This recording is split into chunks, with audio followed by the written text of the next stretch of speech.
I remember being in high school, choosing to do an extra credit report for environmental science class on The Hot Zone by Richard Preston.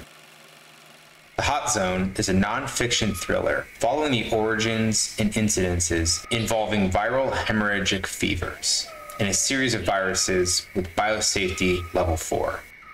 This is the most dangerous category of viruses and diseases, ones that pose life-threatening conditions for which there's no vaccine or therapy available.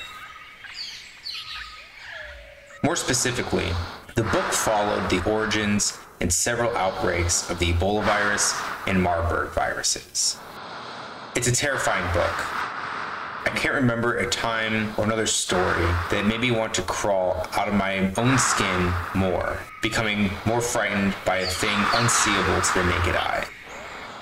It was a life-changing experience, one that I later found an appreciation for, finding my worldview and interests shift.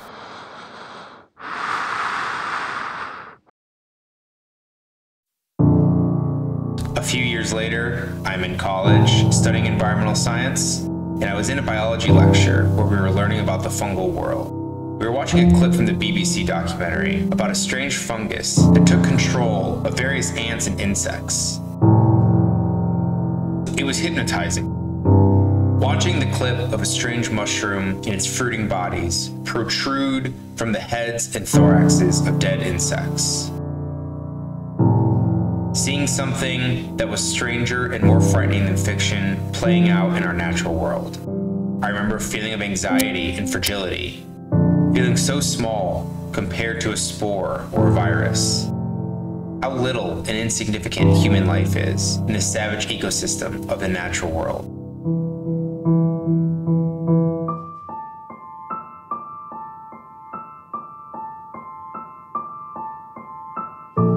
I remember watching and listening to our professor talk about how this fungus decimated ant colonies and ripped through overpopulated insect groups, balancing out the biodiversity of each ecosystem.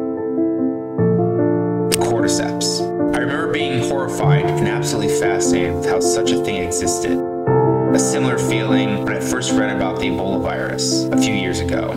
In both instances, I thought, how could such a thing exist? This must be fiction. But it wasn't.